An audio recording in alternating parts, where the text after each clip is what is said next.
to Cape Palmer, mountain back to Atlantic Ocean, Obomi Hills to Pokonjre, to educate, elevate, and promote. Yeah, focus on Liberia, for Liberia, Liberia, for Liberia, yeah. From Monday to Sunday, from Monday to Sunday, it's focus on Liberia.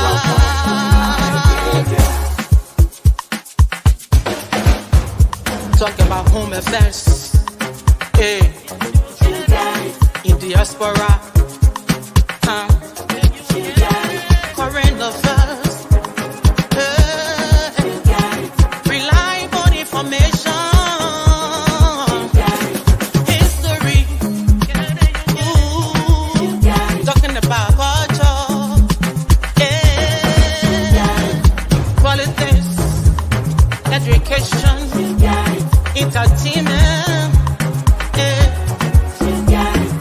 business, sports, advertisement, articulation.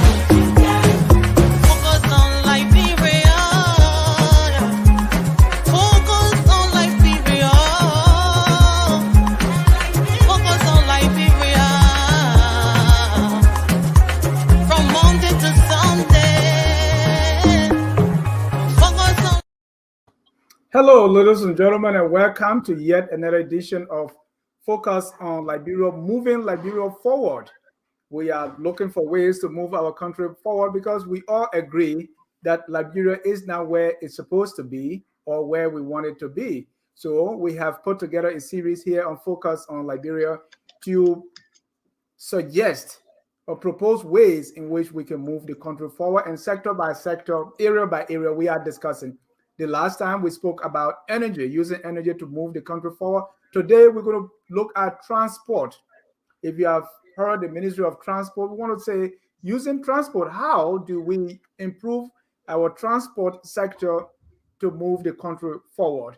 To do this, I have invited the former Deputy Minister of Transport, Madam Yeyia, to talk about this. Ko, welcome to the show. It's always my pleasure to be on FOL, Dennis.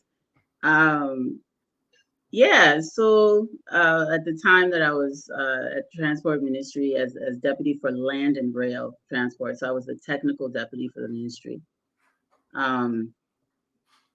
Also served in other transportation capacities as well. So, but thanks, it's my pleasure to be here. Thank you so much. We want to welcome all our viewers from across the globe. Talking about transport, who's the better person to talk to than the former Deputy Minister of Land and Rail Transport, that's at the Ministry of Transport, and also Executive Director or the former Executive Director of Coastal and Waterways at the Liberia Coastal and Inland Waterways. So we have call and we want to talk about transport. And so where I want us to, some things I want us to talk about, because a lot of us, or some of us like me, before doing this show, I didn't really study a lot about the transport ministry. So I'm looking at the transport ministry. What is it all about? How is this transport thing vital in moving the country forward?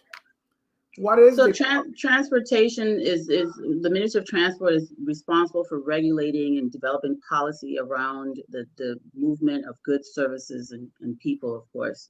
Yeah, and we'll come to that. And that's why I say these are the questions in my mind. I think those questions are in the mind of our viewers too. We want to look at the current situation. I mean, what is it like?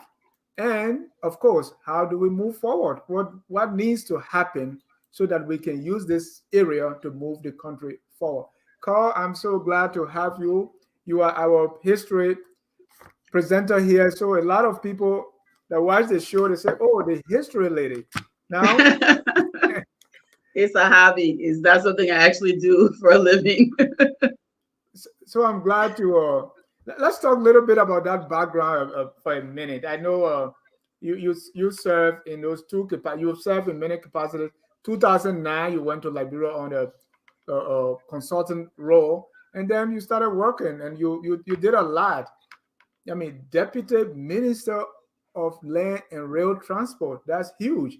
And also Executive Director of Coastal and Waterways. Let's start with those two.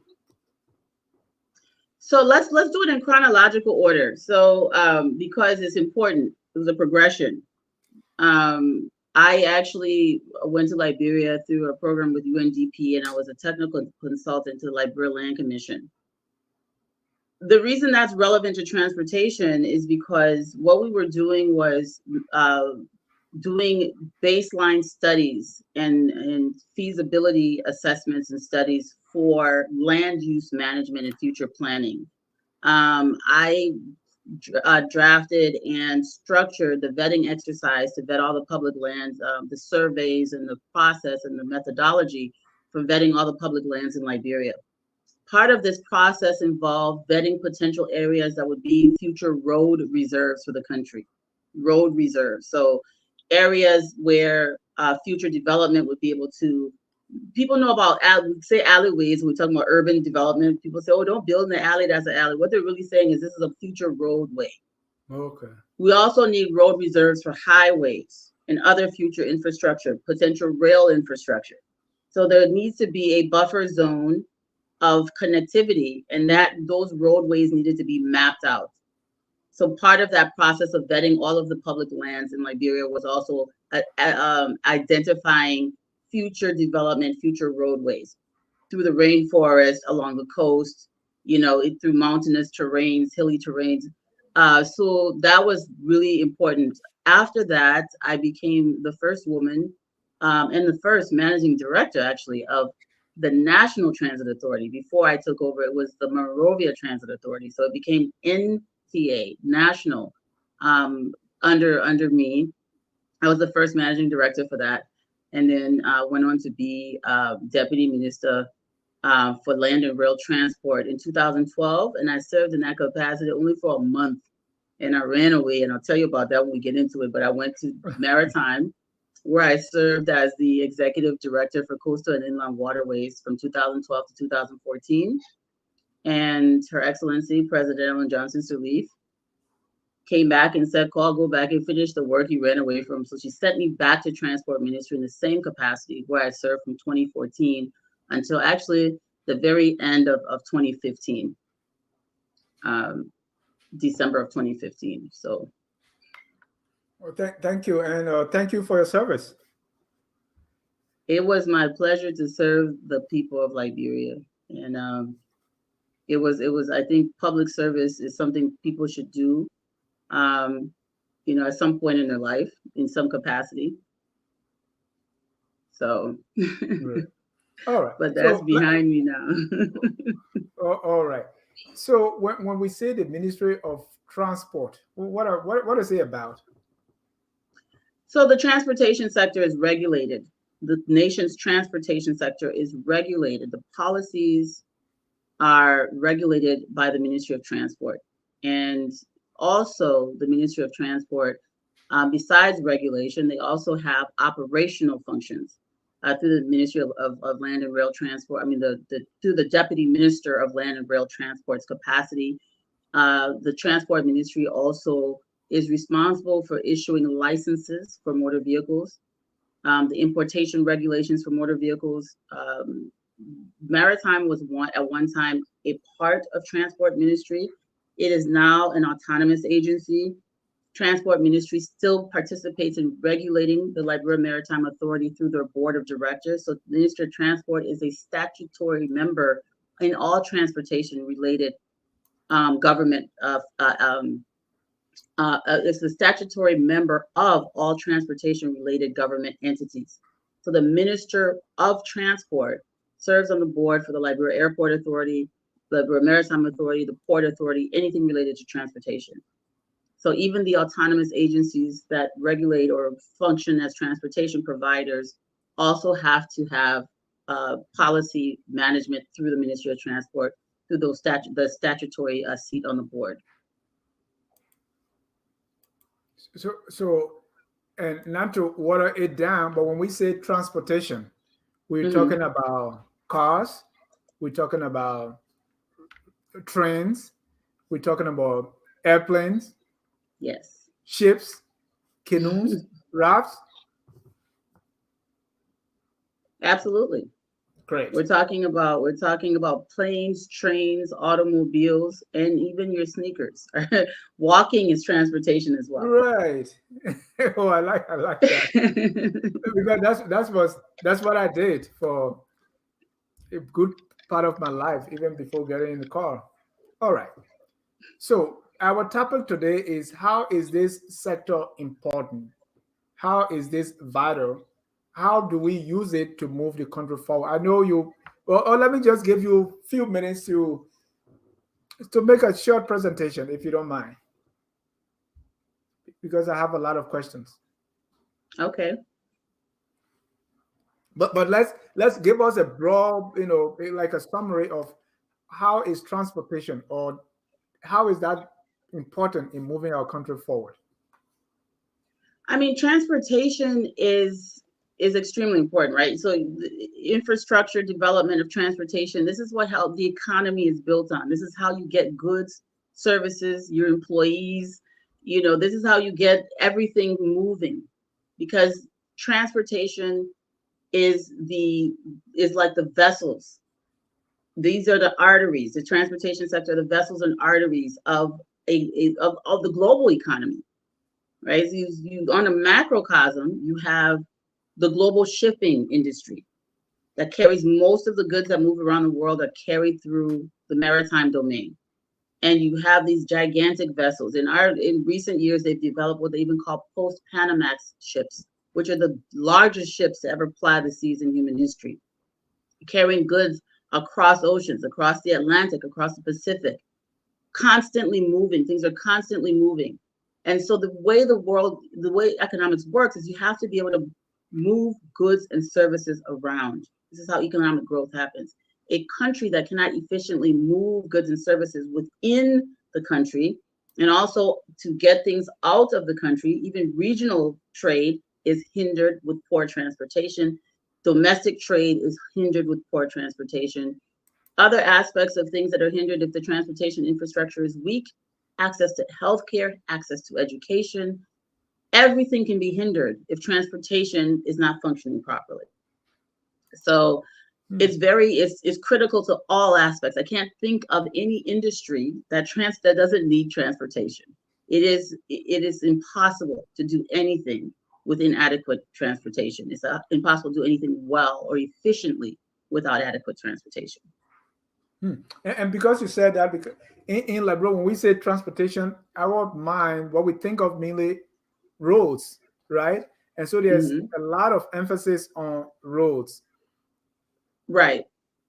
What And else? and rightfully so. Mhm. Road infrastructure is extremely important. So is rail infrastructure. I use the term walkability. If people cannot, reasonably uh, walk, let's say a 30 mile, I mean 30, not 30 mile, 30-minute distance, a distance that you can cover in 30 minutes safely without putting themselves in harm's way, this is a problem. If children live 1 mile away from the school, but there's no way to safely walk to the school, or a half a mile from the school even, and there's no way to safely walk to the school, that's a problem.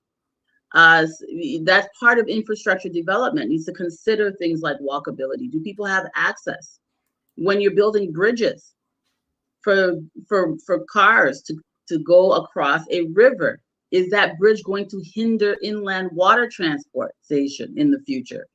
Is a ferry going to be able to safely pass underneath that bridge? These are things that people need to do for long-term planning. When they were building Zolu Duma Bridge, for example, I said, my opinion, the specs are not good. I was at the National Transit Authority, not the Transport Ministry at the time, but I thought I said, I voiced my opinion. What if one day we decide to start using ferries and barges on the river, on the St. Paul River, on Yeah. Stockton Creek? How will they pass? The bridge is too low, the dimensions are too low. So these are things that we have to consider as we're building infrastructure. We have to think about not just the here and now, but the future. Oh, that's important. And as we build this thing, I don't know which one is cheaper. I was talking to someone in Canada and say, hey, we are talking about roads all the time. Railways are very cheaper, so we could use that. Right? Yes. Is that something that we think about in Liberia? So Liberia's historically, we initially started building infrastructure for domestic industry. I don't know if you have the slides. Is it not possible to share those? All right, let's start some sharing here. Yeah, because we're kind of all over the place. We're Yeah, gonna. So for me, because this helps guide it kind of helps to guide the conversation a little better. okay, Um, yeah, this is just the cover page. I just thought it was cute. yeah, I like Um, it. we have the automobile. We've been on the road since 1926. You know, the first car um, was flying this. The first car started getting registered in Liberia in 1926. Charles D.B. King was the first car automobile owner in the country, followed by many others. Oh wow, CDB King, good looking guy. Yeah, so this is something we already talked about, kind of like my background in transportation in Liberia, what I've done, where I served. So we can skip over this because we discussed it already. The next slide, when we talk about automobile registration, so this is from 1926 to 1930, and here's my knack for history coming in. I always use history to inform public policy. It's important to understand how things arrived at where they are in order to plan for the future. But the reason I wanted to bring up this slide is because these vehicles being registered, there were also a lot of roads that were road connectivity that was being built, and it had nothing to do at that time with the extractive industry. It was more about agriculture and access to the interior. So, for example, in 1926, you had them building on top of an old footpath. They were widening it and creating a road all the way to Sanikole. That's a road we recently repaved and called, and well, the part between Ganta and Sanikole was never paved, but it's been paved now. But that road was actually built in 1926. That road, that main artery going into the northern part of Liberia, was built over a older transportation road, which is hundreds of years old, which we call footpaths or a traditional road, where that used to facilitate trade, especially the rice trade, trade in country cloth, trade in even human beings, unfortunately. But that road, the exact structure, meaning the path that road follows, is literally built on top of a very ancient footpath. So if you ever wonder why that road zigzags the way it does from Salala to this place, is zigzagging all around, the reason for that is because that road from Ganta to mainly from the Guinea border to Cape Mesurata or Monrovia was a footpath at that point in history. Very, very, very interesting stuff. So that is that kind of. So if you go to the next slide, this is an actual photograph of people building that road. I wanted to point out this is not extractive industry infrastructure. This is the government initiative trying to grow its internal economy. This shifted. So I'm trying to establish why we have the disconnect and the poor infrastructure. At this time, when they were building these roads, you see how deep they dug to get to the solid, hard ground in order to build roads. And this is when we hardly had cars in the country. They were planning for the future. Wow. So the reason they were digging so deep into the rainforest floor is because the top layers of soil during the rainy season, they get soft and muddy. So that Ganta highway, the reason even when it's a dirt road, that it didn't flood or become a big mass of mud where people can't pass, is because at that time they knew when you're digging roads or building road infrastructure in the rainforest, you have to go very deep until you get to hard ground. So that's amazing to me because it seems like we don't know this now. When it rains, small little rain, everything gets stuck in the mud. At that time, they moved the soft soil layers, got down to the harder soil, and that's why that road doesn't have the issues. It was built better. Wow. Better engineering tactics. So at Land Commission, when we were doing road reserves, this is what this is. This is Ashman Street. Before we had a single motor vehicle. This is, I think this photo is from around 1900. They laid the buildings and the infrastructure on a grid for future planning. So this green area that you see going down the middle of these homes was a reserve for a future road, which today we call Ashman Street. So you have, grass growing there, but it was planned this way. This is what you do with transportation and infrastructure planning. Everything's laid on a grid. You put space in the center for roads. You have the homes all facing a certain direction. At this time, you're planning for pipe-borne water. This is all part of the infrastructure integration. You're building homes, they should all be built on a grid facing a certain way because it's easier to run pipes for pipe-borne water. It's easier to run electricity. If we have gas, natural gas usage in the future, we have oil offshore. Maybe we'll have the byproduct in the future for natural gas. Gas pipelines can be run down the center for cooking and other things that you do in the household. Why do you do the grid? Is so that you can plan for access to future infrastructure. We no longer are doing this. Now you just buy a lot and you can put your house facing your neighbor's side of their house. Your front door can be facing the side of your neighbor's house. Nobody seems to care. If you do an aerial view of Monrovia, in certain parts, especially Painesville, and not central Monrovia, because that was laid out way back then in the 1800s, but now the way we're building, we're not thinking about this. If you go on Rarifi Highway, if you go to Burrowville, to the newer developments that they're building, everyone's house is just being built wherever. And nobody's paying attention to the fact that we will need to put infrastructure mechanisms in place. Where are you going to run the pipes for people to be able to turn on the faucet and get water if everybody's house is facing a different direction? This is all part of planning. So road development through Public Works and Ministry of Transport and all of the government sectors, it needs to be an integrated collective planning system. Water and sewer needs to be involved in road planning and development. Public Works needs to be involved because Public Works needs to say, hey, your home needs to be this far away from the road, from this future road that isn't there yet, but is going to be there because we're going to lay pipes for water.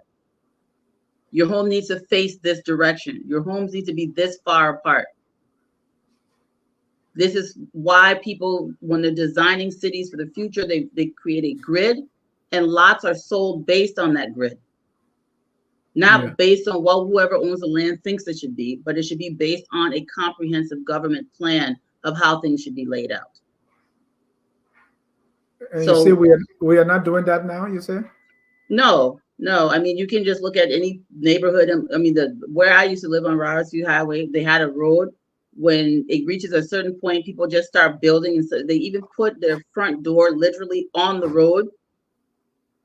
So it becomes very narrow and 2 cars can't pass because there's no enforcement of the regulation, no education. Nobody's telling people, government's not telling people, listen, this is this, we enforce it strictly. If you build your house here, it'll be demolished.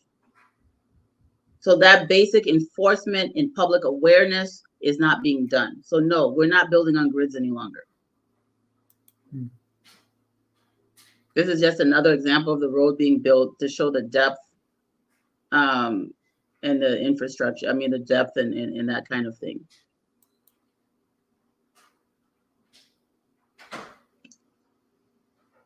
So I was talking a little bit about economic growth, transportation infrastructure, roads, railways, ports, airports, All these things enable movement of goods, services, and they facilitate trade. Efficient transportation systems promote economic growth by improving market access, both by those who are producing goods and those who are purchasing goods, right? So improving market access, reducing transportation costs. The better the infrastructure, the better, the lower the cost, because you'll have better access, more safety. Cost not only in money, but also safety, the risk is reduced. Yeah. And it encourages investment, because if people have a way to move their goods around and get access to the resources they need, maybe to build a factory or some kind of manufacturing plant, if you have this infrastructure in place, it makes it more attractive for people who want to build industries. It also creates employment opportunities in the transportation and transportation related sector, connecting all kinds of industries. So this is a cross-cutting issue. Transportation is cross-cutting. Wow. And it has to be planned. It's not something that you just kind of, just jump up and say, oh, I can do it. It has to be strategically planned. And it needs to be planned with a layered, multifaceted team of various people from various sectors. Not just, Ministry of Transport, Public Works needs to be involved, water and sewer, and some of the other things, education, Ministry of Health. You talk about all of these things because you need to know what the planned future looks like. One of the hindrances for people moving outside of Monrovia is access to transportation. Yeah.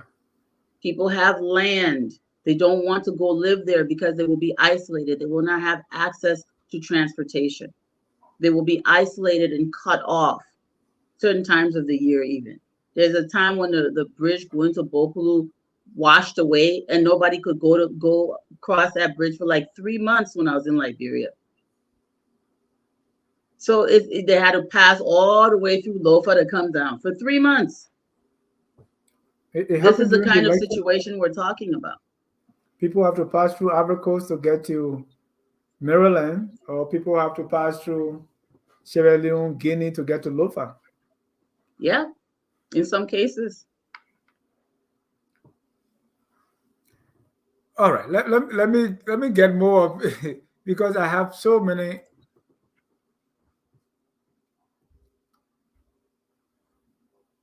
You have so many what? Okay. So many questions. Let's talk a little bit before we even get into this. Mm-hmm. I wanted to talk about, these slides I put together really about, solutions, regional integration and things like that.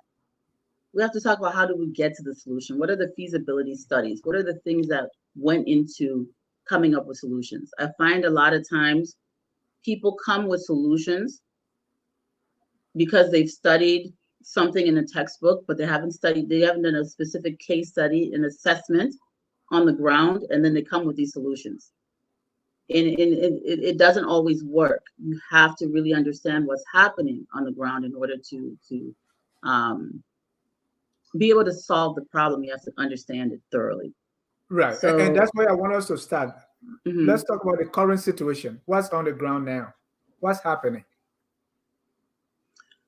So we have chaos. We have an unsafe, poorly regulated system of transportation where citizens take everything into their own hands without first having the proper knowledge and understanding of how things need to happen correctly.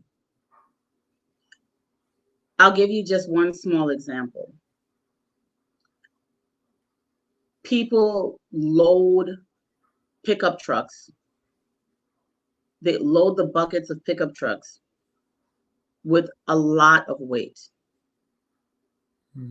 We went and studied the situation, and we realized that the reason they're doing it is just because they don't understand how pickups bear weight. A pickup truck can carry some weight in the bucket, but not much. Pickup trucks are actually designed to pull trailers on a hitch. They can pull huge trailers on a hitch. And because the chassis are made with one continuous steel beam. But if you put weight on top, vertical weight, the beam will bend. And the vehicle is no longer safe to operate, because once the chassis is bent, it's more difficult to brake, to stop. And also the aerodynamic design, the way it's engineered, is now flawed because it's bent. So you're not using more gas. You're also having a more difficult time maneuvering and steering the vehicle. It causes chaos, and a lot of accidents occur simply because vehicles have been damaged by weight. The wheels are off, everything's not aligned the way it was engineered to be aligned, and therefore it's easier to lose control of those vehicles that are damaged by weight. You and I living in America know that you can hitch a whole tractor trailer on the back of a pickup and the chassis won't bend. We tried to meet with transportation sector, and we said, listen, simple things like this. Stop putting 800 or 1,000 pounds of coal in the pickup bucket. It's not designed for that. We're going to give you opportunities to import hitches and trailers that are designed this way. It's much safer. And this is an economic opportunity for you to avoid two things. One, overloading the vehicles and damaging them and causing a road safety hazard. And secondly, these vehicles will now, because you have a hitch and a trailer, be able to carry more weight. So you transportation importers, focus on that. That way we can now have law enforcement stop vehicles that are being overloaded and park them, because we now have a solution. So the private sector can partner with public policy by providing the solution to a safety issue. That's just one of many examples. But again, you just sheer ignorance, Dennis. A lot of times people don't know what kind of speed limits you're supposed to have on roadways. So are you there? Yeah. Okay, got quiet for a second. So a lot of times people don't even know what kind of, infrastructure you're supposed to have on speed limits. So when they were building the Ganta Highway and the Buchanan Highway, especially the Buchanan Highway, there's a lot of curves and there's a lot of pedestrian traffic. In the United States, any road that people are walking on, you cannot exceed, if people are walking on the road, if on a sidewalk safely on the side of the road, you cannot exceed 45 miles an hour on those roads. That's because you need to be able to stop in case there's a hazard. Someone walks on the road or a child walks on the road. When you're driving through communities, you're not supposed to speed. In Liberia, they don't reduce the speed limits when you're entering towns. Do we They just continue. Do we have speed limits? We do. Oh, and the speed limits are strangely in kilometers. Sierra Leone does both mileage and kilometers because they're close to Liberia, and also because they have American imported cars that have mileage. Liberia culturally and historically has used miles. If we want to use kilometers, because we have some vehicles imported from South Africa that have kilometers on the speedometers, no problem, but it should be both. Because it causes a lot of confusion. If you say 60 kilometers an hour and someone's speedometer is in miles, they'll actually be going, what is that, 80 or 90 miles an hour. Yeah. So we have to be very cautious of this. And these are discussions we've had with Public Works. When Angelique Weeks was there and Deputy Minister Smith, these signs are not right. So this is the conversations Transport Ministry is having with Public Works that's in charge of planting the signs. Public Works would say to Transport, mind your business, we in charge of the roads. But they don't understand the safety mechanisms and the policies about speed limits. That's not Public Works, that's Transport. So one of the disconnects too is people understanding their specific role. You build the roads, you're in charge of infrastructure, construction, management. Long-term transport planning is the Ministry of Transport. Policies surrounding speed limits and where signage should go, Ministry of Transport. Because of that disconnect, things are not done correctly. And conversion from miles to kilometers, Ministry of Education. Well, I don't know if you gotta go all the way to the education ministry, but basically just to preserve our culture and our tradition, we must have signs and mileage. And also because we have vehicles with speedometers and mileage, a lot of our vehicles, most of our vehicles come from the United States. We are having more and more vehicles imported, especially new cars from South African manufacturing plants. Those are in kilometers. We do not, in Liberia, the roads, the lines on the roads. If you can skip to section slide 8, the markings on the road, the edge markings, the lane markings, and the center markings. 8, slide 8. Oh,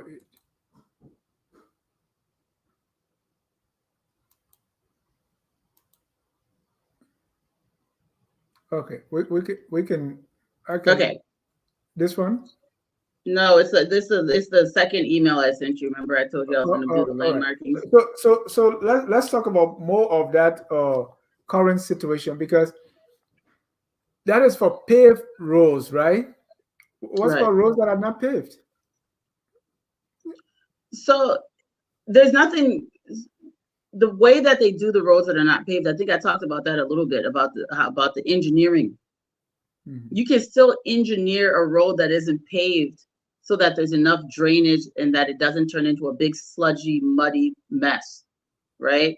And Right. one of the ways you do that is by digging deeper into the harder layers of clay underneath and getting rid of the soft layer that turns to mud when it rains.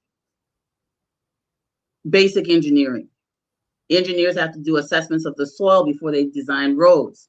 We're not doing that. We're just coming in with plows and bulldozing a little bit of grass and stuff out of the way. We say that road, that's not how it works. You have to do an assessment of the soil, the terrain, where are there creeks and rivers, what is this road going to be exposed to during the rainy season, how much rain is going to come. That helps you determine if you're going to need a drainage pond, where you'll need the drainage ponds, what angles that you need to have, the drainage roll into, if you need to do little bridges over swampy areas, or if you're just going to plow through them and let the swamps return in the rainy season. All of this, whether the road is paved or not, they need to be engineered properly. Paved roads, of course, cost a lot more. Asphalt is very expensive. But even if you're making a dirt road, like they did way back in 1926, almost 100 years ago, they knew that they needed to come out and assess the soil conditions and determine how best to proceed with designing the road and what specs they needed to use. So we just need to get back to professionalism and not just the surface execution of things like, oh, we're just in that road, look at road, roads with no shoulders. Yeah. So you've got the issue with the signage, the line, the markings on the roads. You'll see a curve on Buchanan Highway.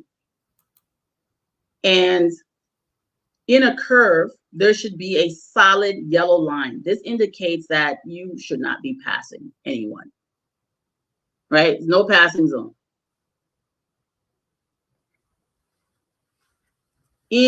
On Buchanan Highway, that yellow line is dotted along curves. On narrow bridges is dotted. You can't pass people on a narrow bridge. It should be solid yellow line or 2 solid yellow lines, but no, they have a dotted line. So even the markings on the road are incorrect. If for those of you in Liberia, go look on Buchanan, when you drive on Buchanan Highway, just pay attention. So they don't realize that those markings on the roads are signs for how you should drive, how you should proceed. The edge markings to show people where that lane ends so that people can stay within. For the most part, those are there. Some places are wearing off. Now, I took this picture as an example for a road that doesn't have a shoulder. So you notice in this is a fictitious road, but you notice that there's no shoulder. Right. There's nowhere for people to pull off the road. This is dangerous. I saw that on Robertsfield Highway when I was there. Your car break down, you either go into a ditch or you obstruct the road and risk people's lives. And what happens is they park on the road, And if you're speeding, because you know the speed limit is off, Robert F. Highway, Buchanan Highway, Ganta Highway, if we were to do the right thing as a country, if the government were to do the right thing, the speed limits on those roads should be 30 miles an hour when you're going through rural villages, and no more than 50 miles an hour in between towns. No one should be driving through Painesville on Robertsville Highway at 50, 60 miles an hour until the pedestrians have feasible places to walk in overhead passages or places where they can cross the road. But you cannot have children in their uniforms walking on the edge of the road and crossing the road while people are speeding at 70, 80 miles an hour. It's irresponsible governance. Speed limits are determined by both the road condition and also by the places and the circumstances through which the road is passing. So you create speed limits for public safety purposes. If people are crossing a road, the speed limit cannot be 80 miles an hour. Yeah. It cannot be 60 miles an hour. There's so much around this. The people themselves need to be educated about how to safely cross a road. It sounds ridiculous, but it's true. When they built the Abuja Highway, they had a lot of deaths in Nigeria, even though they had these overhead passages for people to cross. They engineered the road correctly. They considered walkability. There's places, so the highway is not accessible from the communities. You have to climb over a fence to get on the highway, but they've got overhead passages that cross. And they brilliantly also have, all the signage correct to instruct people without words, but with pictures that they shouldn't cross the road. Well, the villagers, what they missed was education and public awareness. So this road comes and now you have people whipping down Abuja Highway, very fast, a lot of traffic. And the villagers, a lot of them were afraid to use the overhead passage because they're not accustomed to it. And they're afraid of heights. So they risk their lives running across the road. And people were dying, like roadkill, like how you drive and see deer on the side of the road, how you see human being at that time in Abuja. So they made a decision that, hey, we haven't done enough to educate our population about the dangers and the hazards. They're not accustomed to this road. It is the responsibility of government to then come in and say, listen, sit down in the communities, talk to the people. The overhead passage is not dangerous. We'll all walk across it together. It's made with steel and concrete. It's wide enough. You're not going to fall down. And once the people get accustomed to it, they started using it. These are people that don't mind crossing Monkey Bridge over a raging river. They don't mind crossing a monkey bridge, but they were scared to take the overhead passage over the road simply because they were not familiar with it. Yeah. And the awareness and things had not been done. So this is another example of road signage. People think these lines are arbitrary. They're not. The left line is telling you that the people coming towards you, the oncoming traffic, cannot pass. But you who are going forward, you can overtake if the road is clear. So at no time on the road, except for where it's a very straight road and you can see a long distance, will they let both sides overtake at the same time. Typically, if there's a hill or some kind of slope, they will tell each side when you can overtake and when you cannot. And these things need to be taught to drivers. First, we have to mark the roads correctly, and then we educate the drivers on what these things mean before they receive driver's licenses.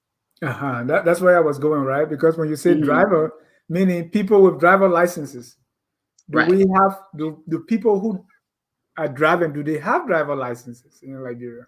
The law requires that they do. They're supposed to have driver's licenses. When I went to the Ministry of Transport the first time I noticed what was going on, it was overwhelming. And like I said, I left. But what I insisted on doing, and I'm going to just be very candid here today, These are some of the, because people, our future transport minister could be listening, right? Our future deputy minister for land and rail transport could be listening. Our future police director could be listening. So I'm going to explain to you, just without boring everybody, kind of what experience I had at transport ministry. When I realized that people thought that you could just buy your driver's license, you pay and you just get it because you paid. This is really what was happening in Liberia. You pay to register your motor vehicle and you just get the license plate. Nobody has to even see the car. Whether the car is a death trap or not, it didn't matter at that time. So I came in, I said, no, I understand government's trying to generate revenue, but we don't have a competitor, right? You're not gonna go to Sierra Leone and go register their car. We're the vehicle, we register motor vehicles. And the reason we're able to license people is because we're telling the public, this person can safely operate a motor vehicle. This person's vehicle is safe to ply the roads.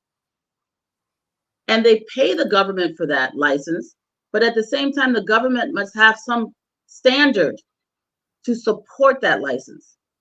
It can't just be a receipt for payment. That thinking was so ingrained, was so so part of Liberian people, that even educated Liberian people, brilliant Liberian people who have lived abroad and gone to school abroad and returned to Liberia to serve, they were confused about this concept. When I implemented the requirement that you take a written or verbal test, we didn't have the ability to do road tests yet, small. But I said at the very least, they must take if they're not able to read and write, we can administer the test verbally. But they must take a basic test and show that they understand signage and safety of operating a motor vehicle. The Liberia Revenue Authority had just been created. They were the first group. Madam Elfrida Tamba was the first person to jump down my throat and run to report me to the president. And she said that driver's licenses and license plates were revenue instruments. I want you to think about how crazy I thought that sounded at the time. It's not because, and that I was going to reduce the revenue that government was going to get because I was making them take tests and making it half of people to get driver's license, making it half of people to register their car. And I had to say, no, Madam President, she's wrong. The flag receipt that you get when you pay for your license is a revenue instrument. Transport Ministry is issuing something that is saying that they're able to safely ply the streets. That's not a revenue instrument. That's my regulatory responsibility. So not even understanding the function of the Ministry of Transport was a problem for people. And I'm calling her name because not because I want to, she's brilliant at what she does, but for a person that is that good at what she does, to not know that everything isn't just about government, not just there to take people's money. Government is there to make sure people are safe. Which is why Transport Ministry is the one issuing driver's licenses and registering cars. It's a safety issue. They actually wanted to take that and give it to LRA. Ridiculous. It's not their function. Because what? They'll just do it. They'll treat the driver's license like a receipt for payment. It is the transportation sector that is supposed to determine if this person can drive. And as I said, we have no competitions. We have no competitors. So we tell you have to take a test to get your license. You will take the test to get your license. We don't have, it's not like you're going to buy donut here. We tell you, say, before you eat the donut, you got to take tests. Well, then I will go to market, but she ain't testing you before I get donut. There's nobody else that's going to give you a driver's license in the country. And as a result, It worked. Nobody even complained.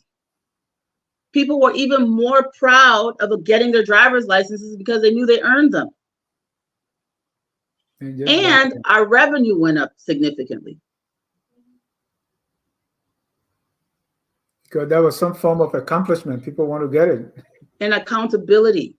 The government has to be accountable for issuing driver's licenses and issuing license plates. There has to be accountability. Because if you give a driver's license to someone that you've never even tried to train on how to operate a motor vehicle safely and they kill people, government is responsible. Yeah. So, Carl, let's talk about other modes of transportation, right? Here is Dr. Edison Pajibo saying, Prof. Carl, the soil profile of Liberia and the humid nature of our climate, characterized by heavy rain and bridge requirement, doesn't require a lot of roads. We need more rail and water transport. A paradigm shift is needed. Yes, of course.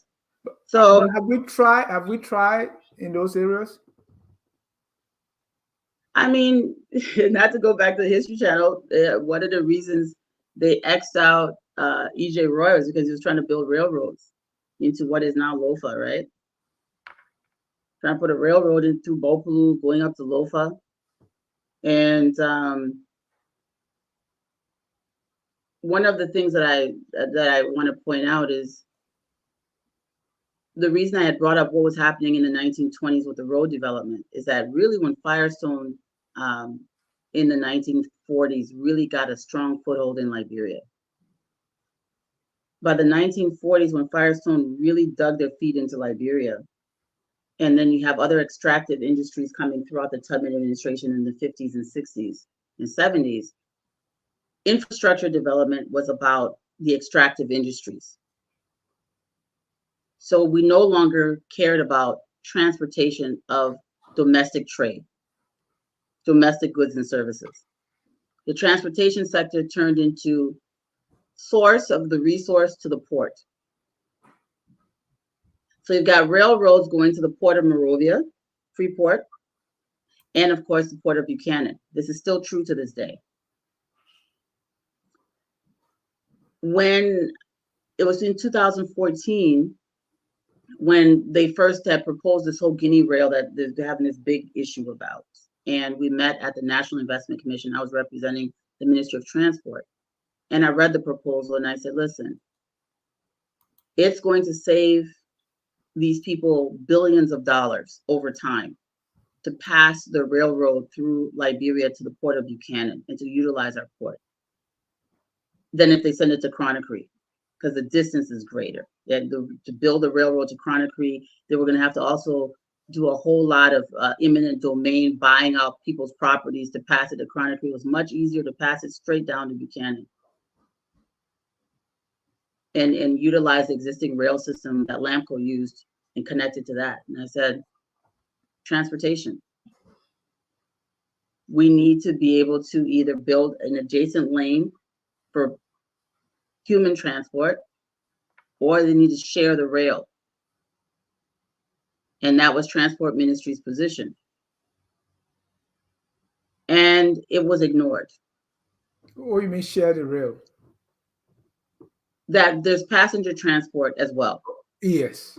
Utilized on the rail besides just moving raw rocks, really, raw oil, or you can also have human transport. Because one of the things, if you realize, people have most of that land passing from Nimba coming down to Buchanan, most of that land is owned through tribal, it's owned by indigenous people. There's a lot of farms, potential for agricultural growth there, lots of things, right? So if people have access, if you can get on a train in Sonical and be in Buchanan in 2 hours, you can, or even an hour and 30 minutes, you can go to Buchanan and work for the day and take the rail back home. If you could get on the rail to go to Buchanan, you can take your plantain down to Buchanan, jump on the train, maybe from Ganta to Buchanan or between Ganta there. The rail actually passes between Ganta and Sonicolay. Get on the rail. There could be a train stop. You get on the train, go to Buchanan, And if you get a Buchanan, you can transfer to a NTA bus and go to Monrovia very easily and quickly. Interconnectivity. Yeah. We did feasibility studies also, Dr. Padrebo, to answer your question, of course. We were looking at ferry transport, coastal water transport. St. Paul River, the St. John River is for the St. John River to be navigable. They're going to have to do a lot of infrastructure development because there's a lot of huge granite rocks that could be harvested, but that needs to be studied. What would happen if we did that? What would it change the floodplain? The flood, the floodplain, sorry, the floodplain. How would that be impacted? What would that do? So there need to be feasibility studies, but the initial stuff that we looked at with the St. John River, it would be extremely expensive to dredge that river, make it deeper for ferry transport. Rail is probably the best bet, the most environmentally friendly option. The St. Paul River is navigable. It was always used for ferries. They used to take boats on it. The problem with the St. Paul River is the bridges that we built would have to be removed and replaced with bridges that either can open, Right. or bridges that are bionic bridges that can open and close, or that are higher. They need to be higher so that boats and other water transport vehicles can pass under them. At this point, it's not possible. Stockton Creek, same thing. It should be navigable, but they put, if you look at 77 Junction, what is that road called again? It's so low to the swamp that you could barely swim under that bridge if you wanted to. It's literally like sitting on top of the water. The road that connects Tubman Boulevard to, so I'll still call it Somalia Drive, not Japanese Highway, to Somalia Drive. It's going over the creek there. If it was raised more, people could be able to take boats along that creek as well. The Farmington River, all these areas. How about the sea, right? Because every time people complain of the southeastern highways, but you have from Cape Mount to Cape Palmas. Why we don't use boats, ships, and other stuff to be able to get over there? At least move the goods and services, even if not human beings. Yeah, so we do need the coastal highway. We need the road transport. There's absolutely no reason for us not to have a coastal highway. Road transportation in Liberia is absolutely necessary. It's necessary everywhere in the world. There's going to be a time when we're going to have, trucks plowing the roads and all these things. We do need rail transport. We need all of these things. Right. But the water is already there. Huh? I said the sea is already there. So the sea is already there. And we have had in the past coastal transport very efficient. In the 1800s, that's the way you got from county to county, was on the ocean. Yeah. We had a ship builder that became a president, right? Daniel Bashir Warner. So we had shipbuilding in Liberia. We had ship repair in Liberia, where other people would bring their vessels in President Warner, before he became president, his company was there repairing vessels along with some others. So we had all of these things. What we need is the technical training. What we need is the human capital. We need to build the capacity of our citizens to do the things that are necessary. There's nothing preventing that. A lot of these things are private sector driven. There are so many opportunities for jobs and economic growth in the transport sector. Proper regulation will force the hand of the private sector to come up with solutions. And the ferries and all of these things, of course, need to be safe. We need to make sure that the vessels that people are using, are regulated. Maritime does a very good job with regulating fishing vessels. Not so much with canoes, because the canoes are actually registered through fisheries, which is wrong, the artisanal vessels. But Maritime does a good job of Charles Gono and others at Maritime do an excellent job of registering and monitoring the safety of small watercraft in Liberia. Right. Call, because we have maybe like 30 minutes left. You already started talking about that as the way forward. We have a new government coming. What do we need to do in the transportation sector to move the country forward? The first thing is we need to pull up all of the policies that were informed by feasibility studies that were done. A lot of times we don't have to completely reinvent the wheel. It's been 9 years, so there's some things that we're going to have to revisit. But the policies are there. The work was done in a lot of these areas. With maritime, for example, looking at the maritime related economic model, just the maritime industry alone can make Liberia a very wealthy country if we utilize those resources correctly. We have some of the richest waters in the world for fishing. We have tuna migrate because of how Liberia, there's a massive current on the West Africa called the Guinea Current. The Guinea Current converges right in the Liberian territorial water. Those warm waters bring with them these huge salmon that cost thousands of dollars each. That the Japanese, the Chinese, the Europeans, everyone is fighting for the salmon. Everyone's fighting for our maritime resources. We should be harvesting and managing our own maritime resources, our own fisheries. And it should be Liberian business people who are benefiting from this and helping to grow our economy and paying taxes to our government for the millions and millions of dollars they could be making off of our own resources, instead of sitting down and letting other people just come and take things from us. And that's the case with almost everything. So my advice is to whoever the incoming transport leaders are, is to review the work that's been done. Don't just take these jobs because you want job, you want to be government, be shot. There's a lot of work, you guys. There's a roll up your sleeves work. That's something before I thought. That's something that really is like when these people ready to talk. I think I was listening to Senator Moy. It's like, okay, we got this, and so it's time for Bond County people to work. And you're talking government jobs. I mean, nobody is talking about creating something that people will be able to get jobs in the private sector. It's like we're using government now as a place to make money. It's scary. And it's because that's what happens when you empower incompetence. And you put people into positions and put people into shoes that they don't fit into because of favor. What is a better thing to do?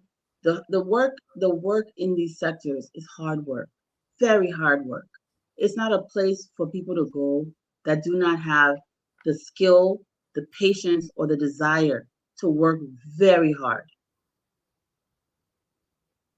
Some of us, when we served in government, we were obsessively workaholics.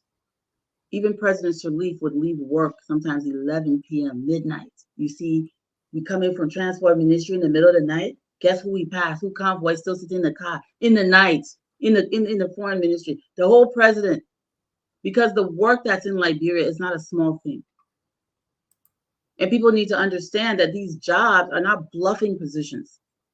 This is going to be the most challenging job that any of you who are going to serve in government are ever going to have.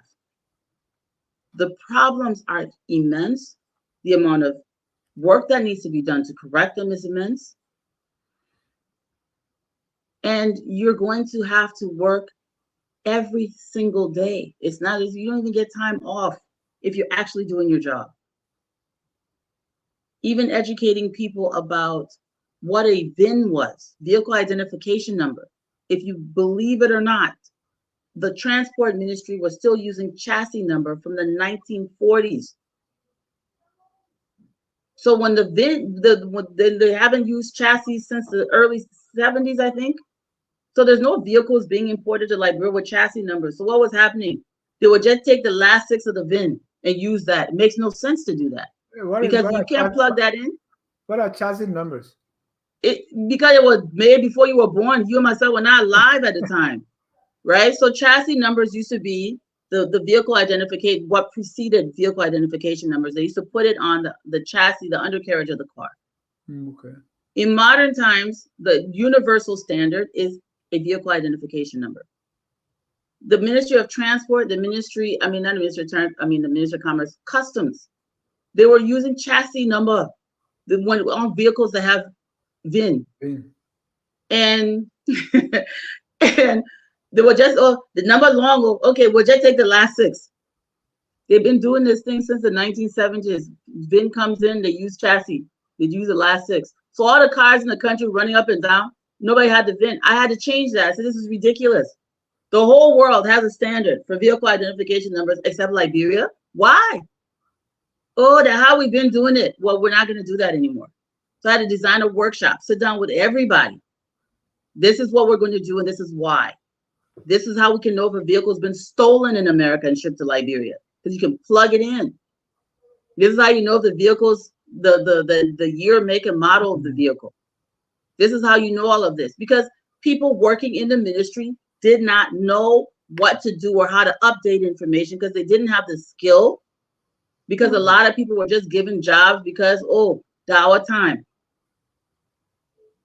And if you don't know how to do something, it's not going to get done. It doesn't mean you're corrupt.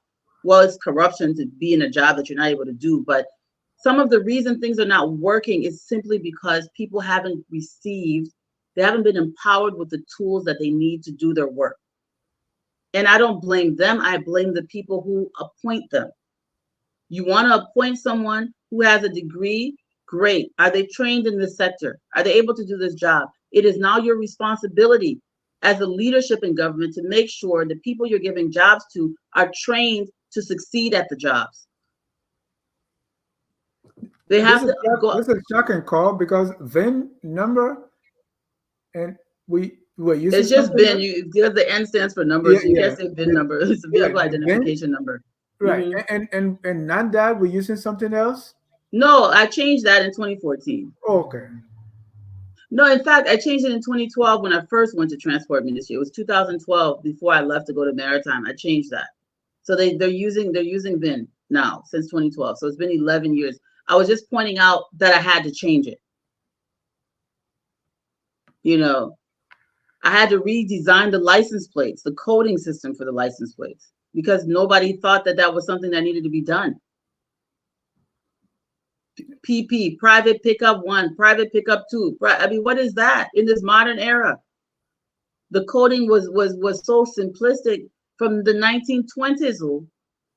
They were still using it in the 2010s. So we have to be cognizant. It's not that people are not intelligent, they're brilliant. It's if you don't have the access to the training you need to do your job, that's what happens. So we have to build people up so they can succeed at their jobs. And Liberians have to also stop being uncomfortable with asking for the tools they need to succeed. In America, in other world countries that are advancing, employees are constantly undergoing training and refresher courses. That's how it should be. Because things are always changing. The world is constantly advancing. So someone's telling you, oh, Mr. Inspector, you guys got to go through training. It doesn't mean that you're not smart. It means that the world is constantly changing. We want you to be better and sharper and more efficient at your job. Same thing with every industry, education. The civil service agencies will make sure everybody is consistently and continuously trained and their capacity built to meet the needs and the demands of their jobs. That's the Liberian National Police. You graduate from the police academy, you're not finished. Everyone needs to be constantly updated, upgraded, and improved. And it's better for the society if we do that. Yeah. Sam Wallow says it's not really shocking considering the country's infrastructure was totally destroyed and the resulting brain drain was massive. I thought the brain went back. They said they chased some of us away. I come from America. Y'all tell us this is not America here. It's true, it's not America, but we studied Liberia. That's why we study the country. And I think I said this to someone before. I said you got to, if you're leaving from the diaspora to go home to serve, you got to study the ground. Yeah. Kringa Yemotro Kringa said, I don't think most of the drivers in the country have driver licenses. Is that a true statement? I think that's not actually true. I think most of the people who drive in Liberia do have driver's licenses. That has changed, and we do have some people who have illegal driver's licenses, Right. but for the most part, especially people working in for taxis and for companies that are drivers, all of them are licensed. It's not, nobody's going to hire you, and you cannot get a license to do a taxi, a yellow taxi, if you don't. I mean, you can't get Commerce Ministry will not let you run a yellow taxi if you don't have a driver's license. So I disagree. Even in the rural areas, we have a motor vehicle station in Zwedru, in Ganta, in Buenjama, so it's decentralized a bit. It needs more improvement, but we did open rural posts and posts in the counties for people to be able to get their driver's licenses and register their cars. What's for If you say motorbike licenses? motorcyclists are supposed to be licensed, I will tell you that most of the motorcyclists in Monrovia have a license. In the rural areas, most of them do not. At least that's what it was like in 2014. I don't know if that's changed. I've been out of Liberia for what 6 years now, so 7 years. So things have changed, but that's how it was. 2014, 2015. That time, A.B. Cromwell was was 102. He was in charge of police operations.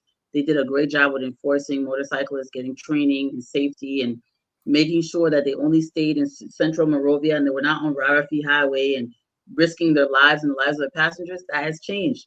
Now I'm understanding Keke all over the place.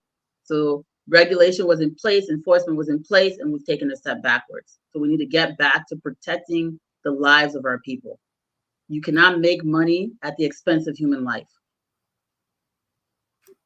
Thank you. Ladies and gentlemen, if you are just joining us, we've started a series moving Liberia forward. We did energy. Today is transport. If you want to join the conversation, please call the number on the screen, 605-313-6004. The code is 781-403#. Carl, you were talking about, ways to move using transport. You talk about reviewing the policies that are there. What else would be your suggestion to the incoming transport leaders?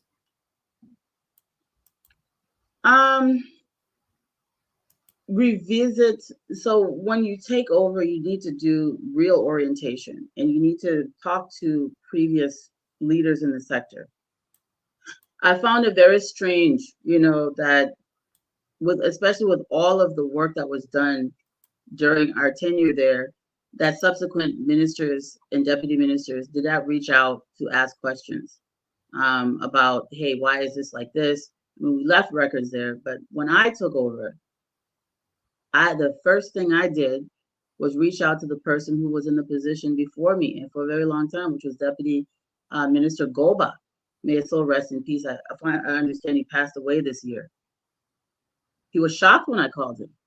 He said, sir, I'm Carl. I've been appointed to this position, and I understand you were here for years. I see a lot of things that things that are in place. Like, for example, the minister has to sign every driver's license and all these things. Can I come and meet with you so I can understand what the thinking was behind this process? Because if I don't understand, and he was like, sure. I used to call him all the time. Because if I don't understand what informed his decision to put certain things in place, I might change it, and it would not be the right thing to do. If I don't understand why Liberia National Police are overly involved in issuing license plates and driver's licenses, if I don't understand why they're doing that, I might make a wrong decision. I had to study it. I'd go sit down and ask them, why are you guys still doing this? Oh, it's a remnant from the 1920s. Well, guess what? You're not doing it anymore. Your job is enforcement. You can't issue and enforce at the same time. So understanding public policy is important in working with government, because then you understand why certain sectors are responsible for certain things and others are not. You cannot enforce law and issue license plates and driver's licenses at the same time. So there were a lot of little things like that, public policy issues, that, because that's my strength, that I was correcting when I was there. And so I understand some of those things have been reversed. For example, again, one of the problems with just giving someone a driver's license because they paid for it is that people who are not legally in the country could get driver's licenses. And the Ministry of Transport is the government. The Ministry of Transport cannot be the first point of contact for an immigrant to legitimize themselves in your country. That has to be immigration. So inadvertently, the Ministry of Transport was undermining immigration because you could just come from another country and go to them and they will give you a government ID, issued ID, which is a driver's license. And so being a public policy person, I said, you can't do this. You come in this place, you have to be able to prove your identity. Liberian citizens, go to health ministry, go get a birth certificate. Go get a national ID card. Go get your passport. Because it's not the transport ministry's responsibility to identify citizens, right, and legitimize your citizenship or your permanent residency. If you're an immigrant, go to immigration and bring us documents from immigration that show that you're supposed to register your car in this country or get a driver's license in Liberia. That was a huge issue. They said, oh, she's going to cause trouble. Guess what? Revenue went up for transport. It also went up for immigration. Revenue went up for the Ministry of Health. And more Liberians are now able to have a birth certificate, national ID card, and all of these things because transport ministry stopped being the first point of contact to legitimize citizens. It wasn't the correct process. So another prerequisite that we put in place was before you get your driver's license, you must have a form of ID issued by the proper government agency. We are not the ones who recognize citizens. We're here to make sure you take this driving test. So come and show us that, or if you've come from Sierra Leone, go to immigration. They were giving Liberian driver's licenses to United Nations employees who were not legally supposed to get driver's licenses in Liberia. They were only supposed to drive UN vehicles with UN issue IDs. But because our system was so, it's the one they pay, you give it to them. You had all of these UN people walking around with Liberian driver's licenses unlawfully, people from Bangladesh and all these places that were visitors in our country. Did they know what the driver license mean? That's what I'm saying. I mean, so this is the thing about public policy, right? These things have to be taught. Yeah. You can't just get up and give people responsibilities without giving them the tools they need to do their jobs correctly. I don't blame them. And I'm working with brilliant people, brilliant young people that were at that transport ministry. But the problem wasn't them. It's the leadership. Why are you giving someone a responsibility that you haven't given them the tools to accomplish well? It's the same thing we saw just now with the Yeyia administration. You put everybody somewhere. Koji, go run the city. What tools did you give him to run the city correctly? What training? Why you didn't send a man to school? What support did you give him? You think being a mayor is just to wear a suit and talk trash? How in the world did President Yeyia expect Jefferson Koji to succeed? With what tools? If you know, you put somebody in power, but you don't empower the person to succeed. Oh, that's a good one. Carl, let's talk briefly about aviation, right? Because it looks like transport, that should also be part of the transport ministry. But the transport ministry sits on the board for the Liberia Airport Authority. Like I said, these autonomous agencies like Maritime, the Airport Authority, the Port Authority, these are all transport sector, and transport ministry is a statutory member of the board of all of these transportation related sectors. But what else does the transport ministry do when it comes to those areas? So as a board member, as a statutory board member, they are responsible for aviation regulation along with others. Finance ministry is the statutory member for a lot of these too.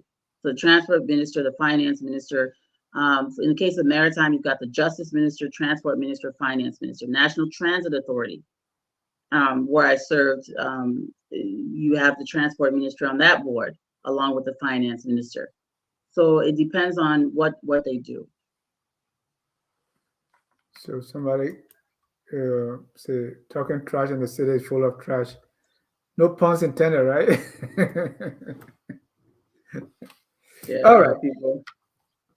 Let me see if we have callers here. Okay, we have one caller. So, but before we bring in that caller, Mhm. looking down the road, first of all, we're talking about the railway.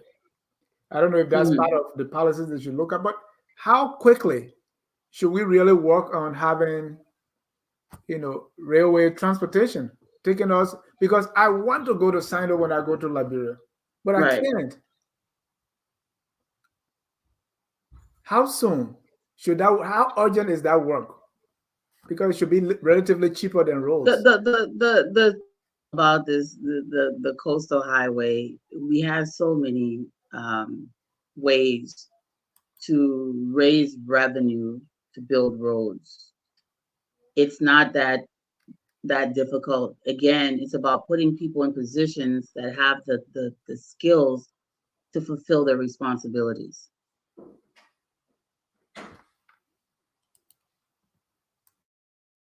We have to put people in positions that have the skills to fulfill their responsibilities. We had a project that we had designed that was thwarted called the Border Infrastructure Development Project.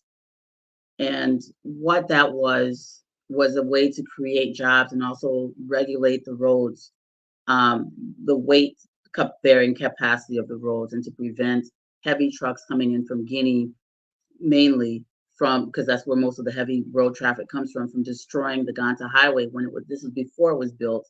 In advance of it being built, we said we're going to set up a weigh station, impound lot, and then it would give people with smaller vehicles the opportunity to then say, okay, since your load's too heavy, I can carry the rest of the load behind you and charge you, for it or whatever.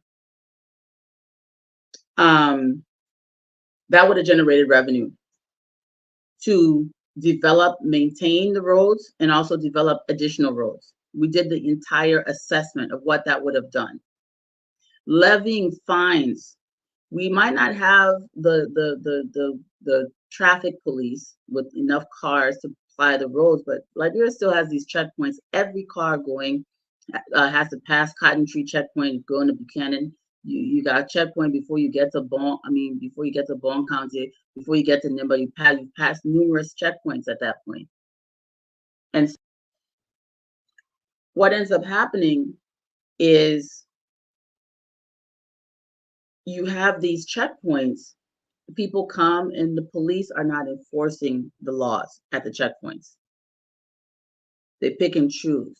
If they were strategic, because you have to work with what you have when you have it, right? If you're strategic, you can levy enough fines, issue enough tickets just at these checkpoints to support road maintenance and road development. The coastal highway can be funded with revenue generated in Liberia. Infrastructure development can be funded with revenue generated in Liberia. Government needs to start looking at very important things that they need to do. Levying fines against these corporations for violating the contracts for the environmental impact social assessment agreements. Instead of sending some hungry person that will go take a $500 bribe and look the other way.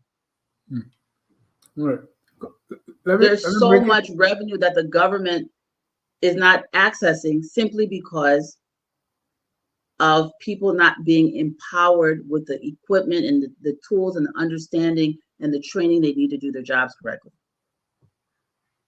Thank you. So the coastal highway is definitely doable. Liberia can afford to build a coastal highway if Liberia utilizes its ability to levy fines and penalties. A lot of these countries are getting away with murder in Liberia. They're making billions of dollars and giving Liberia crumbs because we are not respecting. We think they're doing us a favor We're not respecting our authority as a governing body, and we're not respecting the life and health and safety of our citizens. No company that comes to Liberia is doing Liberia a favor. They're coming to Liberia to make money. Yeah. And if you allow them to cut corners and make unjust amounts of money, they will do that. If they can dump the chemicals directly into your rivers, and because you're not going to talk and your children, everybody getting poisoned, they're going to do it. Definitely. Let's take our first call here. Hi, my name is Addie Tyler from Pennsylvania, and you're watching Focus on Liberia. Yes, you're watching Focus on Liberia. Is Monday through Sunday. From Cape Palmas to Cape Mount Linda to the Atlantic Ocean is Focus on Liberia. Let me bring on our first caller here. Caller, your name and where you're calling from. Hello? Hello. Yeah, my name is Ishmael Sila. I'm calling from Boston, Massachusetts. Go ahead, Ishmael. Thanks for calling. Yeah, my question is for the former Deputy Minister of Transport. Yes, sir. Go ahead, please. Yes, actually, I just came from Moravia a few months ago, and I was there for like 2-3 months. And what I experienced there is that every taxi or private car, or hundreds of taxi or private cars on the street of Moravia has no license plate. Not in the front, not in the back. And this was a real problem because you can get into a car, there's accident or someone hits you, and there's no to identify the vehicle. So my question for the former transport minister is that during her time under the Zali government, was there similar thing like this happening in the country? It was rare. It happens. It wasn't as rampant as it is now. I'll let you finish your question now. Did you have more questions to ask? It's finished. Okay. No. I was just waiting to see if someone was there. No. Because there was incident on Gardner Street that someone got hit and the car took off. They couldn't identify this vehicle. So we went to the transport ministry. They told us that it was the police matter. We went to the police station, but we had no plate number to give to anybody. So it was just back and forth, and we went back to the transport ministry and asked them, but why would you people allow people driving on the street without license plate on the vehicle, both front and back? Hundreds of vehicles on the street of Moravia with no license in front or in the back, and they just So, as a matter of public policy, it is a police matter because cars are supposed to be registered. Transport Ministry is not the Liberia National Police. We cannot enforce law. That's the job of the police to arrest vehicles that don't have license plates. So it's illegal. So if you're driving your car without a license plate, you are breaking the law. And therefore the police need to get those cars off the street. And they know that. And you know that. You know, if you get hit by a vehicle that doesn't have a license plate, you're not going to go to your DMV, your local DMV and say this guy didn't have a license plate. Why doesn't he have a license plate? Because you know that he's supposed to have a license plate and that the DMV isn't responsible for him not having a license plate. It's the police. But for some reason, when it comes to Liberia, we forget the little bit of public policy that we know. So it's not that Transport Ministry isn't registering cars. It's that Transport Ministry is not the police. And if the police are stopping cars instead of having inspection days, because the nonsense they do is twice a year, they do general inspections, they set up roadblocks and start harassing people. Enforcement should be every day, all the time, 24/7. Police should, if you police a vehicle without a license plate, they should stop the car and park the vehicle, ticket the driver. And if it's something that where the person's stolen a car, they should even be arrested. Some of these things are crimes that you can go to jail for. Yeah. So the idea of law enforcement, we have a situation right now in Liberia where to show that law enforcement has gotten worse. People will beat another human being on Facebook Live and no one will be arrested. We've watched murders of our fellow citizens on Facebook Live, and no one has been arrested. The young man that was murdered in Black Gina during the campaign, no one was arrested. We saw the perpetrators of that violence on Facebook Live. So the police are clearly not being empowered to do their jobs. The amount of checkpoints that are still operating in Liberia, there's just no excuse for there not to be tickets and impound lots where you impound somebody's car, you gotta pay $100 to get your car out. That's revenue. Police running around talking about they don't have uniforms. Generate revenue. Do your job. Taking bribe $5 here and there doesn't get things done. When you find someone $100 to get their car out of the impound lot and they still have to go to transport ministry and register that vehicle, that's how you generate revenue, and that's how you keep the country safe. So is the transport ministry that enforce the implementation of fire extinguisher? Because at the Bamuma intersection there, we were stopped and they asked us for fire extinguisher, and we told them that's no, the Liberian, yeah. So the Liberian National Police. I was angry that cars were on the street without license plate, and this Trump police task force made us. I'm not here to discuss LMP. Yeah, I'm not here to discuss LMP. I just wanted to clarify whose role was what. But I hope that, in the new administration, we get more responsible leadership in law enforcement, because this current leadership has failed miserably.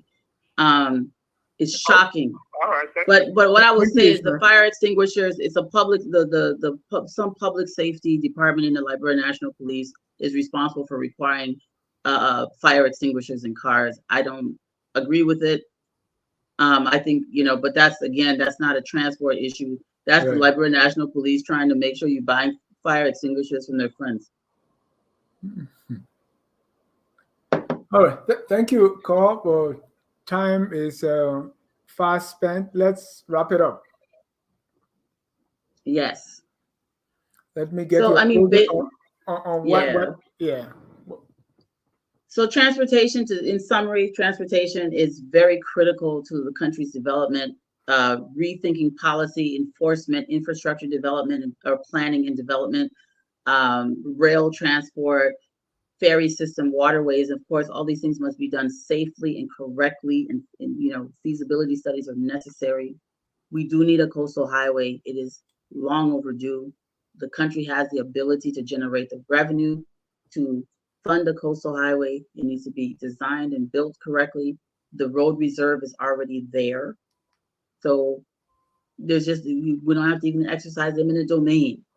The government already owns the land that the highway needs to be built on. It's absolutely necessary. Majority of our population on the coast does not have access to move around, to move the goods and services around. So we need the connectivity to transportation networks, both domestically and regionally. So we can drive to Sierra Leone, we can drive to Guinea, we can drive to Ivory Coast. We need that connectivity, not just within the country, but also regionally, that helps to boost our economy. We don't need passports to go to ECOWAS anymore. Visas, you need passports, not visas. We don't need visas to go to ECOWAS anymore. We can trade, we've got free trade in between ECOWAS nations. This will open us up to generate more, boost our economy more, to be able to generate more jobs and create more revenue to fund the things that we need. It also allows the development of markets, facilitates cooperation and collaboration between our countries. We need to be able to do that. It gives us better access to education and healthcare. Better transportation infrastructure means that children don't have to fight to get on old rotten school buses.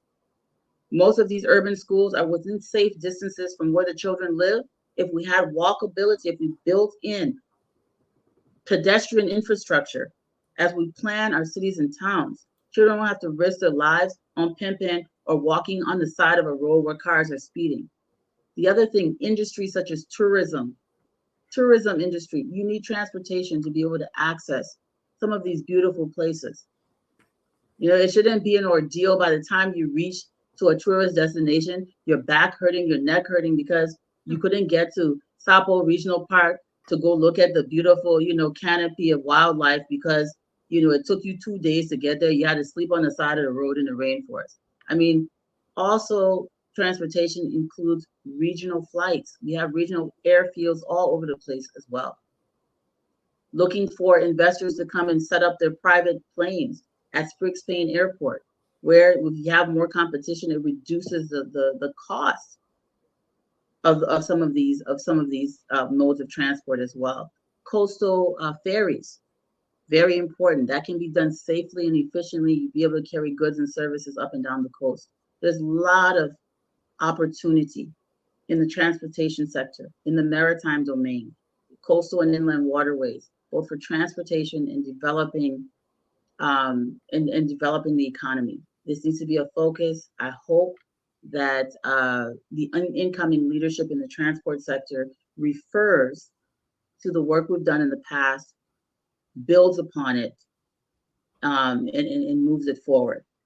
They don't have to reinvent the wheel. Assess what's already been done, build upon it, and take it a step further. Thank you. Thank you so much.